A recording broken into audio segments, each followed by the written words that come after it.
कहानी की शुरुआत में 1928 का वक्त दिखाया जाता है, जब स्पाइडरविक नाम का एक आदमी कोई किताब लिख रहा है और वो परियों के साथ लिए गए अपने एक्सपीरियंस से इस बुक को लिखता है। पर बुक पूरी करने के बाद जैसे ही वो इस पर सील लगाता है, उसे काफी अजीबोगरीब आवाजें सुनाई देती हैं। दरअसल वो इस किताब को किसी से छुपाना चाहता है। इसके बाद कहानी 80 साल के बाद से शुरू होती है, जहाँ हेलेन अपने दो बेटों जैरेड और साइमन और एक बेटी मैलेरी के साथ स्पाइडरविक के घर में रहने आती है। दरअसल हेलेन का अभी अभी डाइवोर्स हुआ है, इसीलिए वो शहर से बाहर इस घर में रहने आई है। हालांकि उसका छोटा बेटा जैरेड अपने पिता से दूर रहने पर काफी गुस्सा करता है। रात को जैरेड और साइमन को घर में अजीबोगरीब चीजें देखने को मिलती हैं। पूरे घर की विंडो पर नमक पड़ा होता है। ऐसे ही एक रात जैरेड को दीवार से आवाजें आती हैं। वो दीवार तोड़ने लगता है, पर तभी हेलेन वहाँ आ जाती है और उसे डांटने लगती है। लेकिन हेलेन के जाते ही इन बच्चों को फिर से आवाजें आती हैं और ये लोग इस बार दीवार को तोड़ देते हैं, जहाँ इन्हें इनकी गायब हुई चीजें मिलती हैं। ये देखकर मैलेरी समझती है कि ये जैरेड ने किया है और वो कहती है कि इसे तुरंत साफ करो और वहाँ से चली जाती है। जैरेड को वहाँ एक चाबी और एक लिफ्ट मिलती है, जिसकी मदद से वो स्पाइडरविक के रूम में पहुँच जाता है। यहाँ उसे एक बॉक्स मिलता है जिस पर वही साइन था जो उस चाबी पर है। बॉक्स के अंदर उसे एक किताब मिलती है, पर साथ में एक लेटर भी होता है। इसी के साथ वहाँ एक मैसेज भी लिखा होता है कि इस किताब को मत खोलो और यहाँ से फौरन चले जाओ। तभी उसकी टॉर्च घूमने लगती है, जिसे देखकर जैरेड डरकर अपने रूम में भाग आता है। रूम में आकर वो किताब को पढ़ने के लिए उसे खोलने ही वाला था, तभी उसे मैलेरी के चीखने की आवाज आती है। उसके रूम में जाकर वो देखता है कि किसी ने मैलेरी के बाल अजीब तरह से बांध दिए हैं और सब इस बात का इल्जाम जैरेड पर लगाते हैं। अगले दिन जैरेड जब उस किताब को पढ़ता है तो उसे एक क्रिएचर ब्राउनी के बारे में पता चलता है। वो इस बारे में अपनी फैमिली को भी बताता है, लेकिन कोई भी उसकी बात को सीरियस नहीं लेता। इसके बाद जैरेड खाने का कुछ सामान और शहद लेकर उसी रूम में चला जाता है ताकि वो किसी तरह ब्राउनी से मिल सके। इंतजार करते हुए जैरेड की आंख लग जाती है और जब वो उठता है तो देखता है कि खाने का सामान वहाँ से गायब है।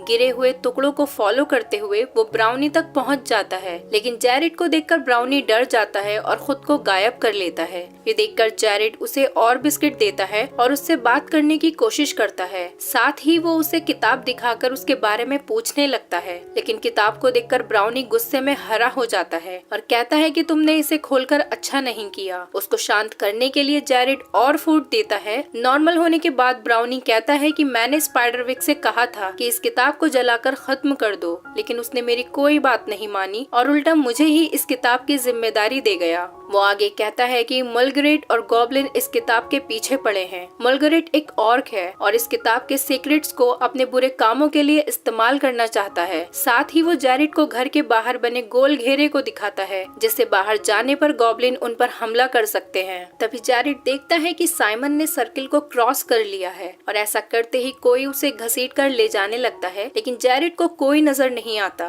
ब्राउनी उसे एक स्टोन देता है, जिसे देखने पर उसे गॉब्लिन नजर आने लगते हैं जो कि साइमन को खींचकर ले जा रहे हैं। जैरेड साइमन को बचाने के लिए उसके पीछे जाता है, जहां वो हॉप्सिकल नाम के एक गॉब्लिन से मिलता है। वो उसे बताता है कि ऑर्क ने मेरी फैमिली को मार दिया था और मुझे कैद कर दिया था, इसीलिए मैं भी ऑर्क से बदला लेना चाहता हूँ, लेकिन अगर तुम मुझे आजाद कर दोगे तो हम साथ में लड़ेंगे। इसके बाद जैरेड उसे आजाद करके उसके साथ आगे बढ़ जाता है। वहीं साइमन अब गॉब्लिन का बंदी बन चुका था और वो लोग ऑर्क को बुला रहे थे, लेकिन ऑर्क एक बूढ़े आदमी के भेष में आता है और साइमन से कहता है कि अगर तुम उस किताब को लाने का वादा करो तो मैं तुम्हें आजाद कर सकता हूँ और फिर कभी भी तुम्हें कोई परेशान नहीं करेगा। उसकी शर्त मानने के बाद साइमन आजाद होकर घर की तरफ भागता है ताकि वो किताब ला सके, लेकिन रास्ते में उसे जैरेड मिल जाता है और साइमन उससे किताब लेने के लिए उससे लड़ने लगता है। उनकी लड़ाई में गॉब्लिन्स की नजर उस किताब पर पड़ जाती है और वो उनके पीछे भागते हैं, लेकिन ये दोनों किसी तरह उनसे बचते हुए सर्किल के अंदर आ जाते हैं। तभी जैरेड देखता है कि मैलेरी सर्किल से बाहर खड़ी है। वो उसे अंदर आने को कहता है, लेकिन वो उसका मजाक उड़ाती है और अंदर नहीं आती। तभी गॉब्लिन्स उस पर अटैक कर देते हैं। मैलेरी अपने हाथ में पकड़ी तलवार से उनसे लड़ने लगती है, लेकिन वो उन्हें देख नहीं पाती पाती, इसीलिए उसके वार बेकार जाते हैं। तभी जैरेड उसे वही स्टोन देता है जिसमें देखकर वो गॉब्लिन से लड़ने लगती है और खुद को बचाती हुई सर्किल के अंदर आ जाती है।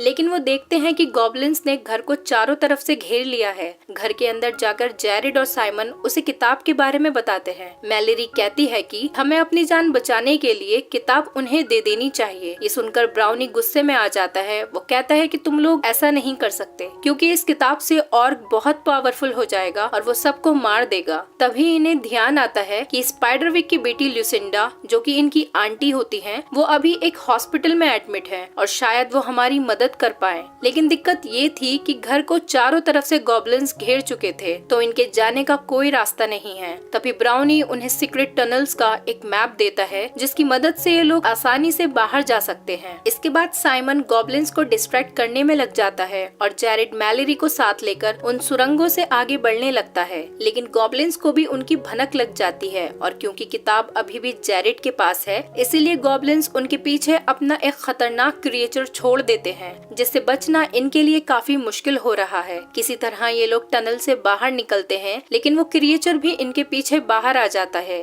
तभी एक गाड़ी उसे कुचल देती है और वो वापस से टनल में चला जाता है। ल्यूसिंडा के पास पहुंचने पर वो देखते हैं कि उसके रूम के पास भी वैसा ही सर्किल बना है। ल्यूसिंडा ये जानकर परेशान हो जाती है कि वो लोग उस घर में रह रहे हैं। जैरेड उसे वो किताब दिखाता है। तभी वहाँ कुछ परियां भी आ जाती हैं। ल्यूसिंडा उन्हें एक रूम में ले जाती है और बताती है कि एक दिन मेरे पिता यानी स्पाइडरविक काफी परेशान थे और उन्होंने घर के चारों तरफ एक सर्किल बना दिया, लेकिन मैं खेलते हुए उसके बाहर चली गई और इसका फायदा उठाकर गॉब्लिन्स ने मुझ पर हमला कर दिया। मेरे पिता ने मुझे तो बचा लिया, लेकिन जब वो उनसे फाइट कर रहे थे तभी परियों का एक झुंड आया और उन्हें बंदी बनाकर अपने साथ ले गया। वो आगे कहती है कि तुम्हारी हेल्प सिर्फ स्पाइडरविक ही कर सकते हैं, लेकिन उसके लिए तुम्हें उन्हें वापस लाना पड़ेगा। तभी खिड़की तोड़कर गॉब्लिन वहाँ आ जाते हैं और उस किताब को छीनने की कोशिश करते हैं, लेकिन छीना झपटी में किताब के 2 टुकड़े हो जाते हैं और आधी किताब गॉब्लिन्स ले जाते हैं। तभी हेलेन भी वहाँ आ जाती है और बच्चों को अपने साथ ले जाती है, जबकि जंगल में ऑर्क उस किताब को पढ़ता है और गॉब्लिन से कहता है कि तैयारी शुरू कर दो, आज रात हम घर पर हमला करेंगे। हॉप्सिकल ये खबर जैरेड को देता है। तभी वहाँ मैलेरी और साइमन भी आ जाते हैं, लेकिन उन्हें कोई भी नजर नहीं आता।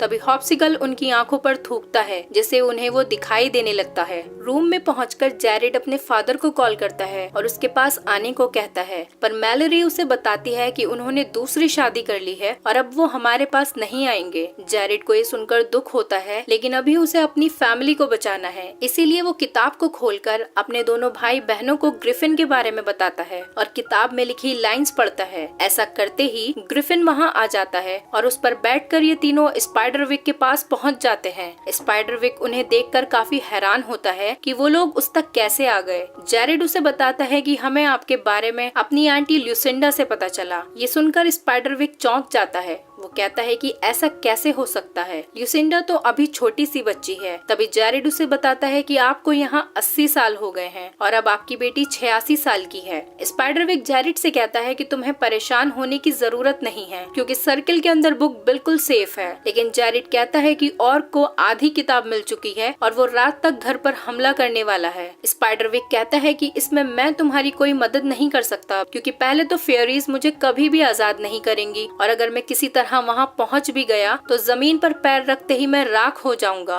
इसके बाद ये तीनों घर वापस आ जाते हैं और कार में बैठकर किसी तरह अपनी जान बचाते हुए घर के अंदर पहुँच जाते हैं। अंदर जाते ही ये हर जगह नमक और सॉस डालने लगते हैं क्योंकि नमक से गॉब्लिन्स अंधे हो जाते हैं और सॉस उनके लिए तेजाब से भी ज्यादा खतरनाक है। रात होते ही सर्किल का मैजिक खत्म हो जाता है और वो गायब हो जाता है, लेकिन नमक की वजह से गॉब्लिन्स अभी घर में घुस नहीं पाते, मगर वो जमीन के अंदर से किसी तरह घर के अंदर आ ही जाते हैं। ये देखकर वो लोग गॉब्लिन्स पर सॉस डालने लगते हैं, जिससे गॉब्लिन्स मरते जाते हैं और इस चीज का फायदा उठाकर वो सब एक रूम के अंदर छुप जाते हैं। पर वहाँ इन लोगों को सुकून नहीं मिलता क्योंकि ऑर्क जमीन को तोड़कर अंदर आ जाता है। ये लोग किसी तरह उससे बचते हुए किचन में आ जाते हैं और बहुत सारा नमक और सॉस मशीन के अंदर डाल देते हैं। अब जैसे ही ऑर्क और गॉब्लिन्स वहाँ आते हैं, जैरेड रूम में आग लगा देता है और मशीन एक धमाके से फट जाती है, जिससे सारे गॉब्लिन्स मर जाते जाते हैं। अब जब ये लोग बाहर आते हैं तो देखते हैं कि उनके डैड आए हैं और वो आते ही जैरेड से बुक मांगने लगते हैं। जैरेड उन्हें बुक देने के बजाय नाइफ से वार कर देता है और उनका हरा खून देखकर ये लोग समझ जाते हैं कि वो उनके डैड नहीं बल्कि ऑर्क है जो उनके पिता की शक्ल में आया है। जैरेड उससे बचते हुए स्पाइडरविक के रूम में जाता है। ऑर्क उसे रोकने का ट्राई करता है जिसमें उसकी उंगलियां कट जाती हैं, जिससे ऑर्क बहुत ज्यादा गुस्सा हो जाता है और एक सांप बनकर जैरेड के पीछे जाने लगता है। ऊपर ब्राउनी उसे रोकने की कोशिश करता है लेकिन वो ब्राउनी को जख्मी करके दूर फेंक देता है। जैरेड ऑर्क से बचते हुए छत पर पहुंच जाता है लेकिन पैर स्लिप होने की वजह से उसके हाथ से किताब गिर जाती है। ऑर्क ये देखकर चिड़िया में बदल जाता है और उस बुक को लेकर जाने लगता है। तभी वहाँ हॉप्सिकल आता है और वो चिड़िया को खा जाता है क्योंकि चिड़िया ही उसका खाना होती है और इस वक्त ऑर्क एक चिड़िया ही बना हुआ था, इसीलिए वो हॉप्सिकल से नहीं बच पाया और किताब फटकर वहीं गिर जाती है। वहीं घर में जैरेड अपनी मॉम से अपनी बदतमीजियों के लिए माफी मांगता है। इसके बाद ये लोग ल्यूसिंडा को घर ले आते हैं जहाँ वो ब्राउनी से मिलती है और उसे अपने फादर याद आ जाते हैं और वो दुखी मन से विश करती है कि काश मेरे पिता भी यहाँ होते। ये देखकर सब उसे बाहर ले जाते हैं जहाँ स्पाइडरविक परियों के झुंड में वहाँ आता है और कहता है कि वो बस ये देखने आया है कि किताब सेफ है या नहीं, लेकिन वो यहाँ रह नहीं सकता। ल्यूसिंडा भी उसके साथ जाने की जिद करती है और स्पाइडरविक उसकी बात मान जाता है। अब जैसे ही वो ल्यूसिंडा का हाथ पकड़ता है वो अपने बचपन में वापस लौट जाती है। इसके बाद ये दोनों यहाँ से जाने लगते हैं और इस मोमेंट पर ये मूवी खत्म हो जाती है।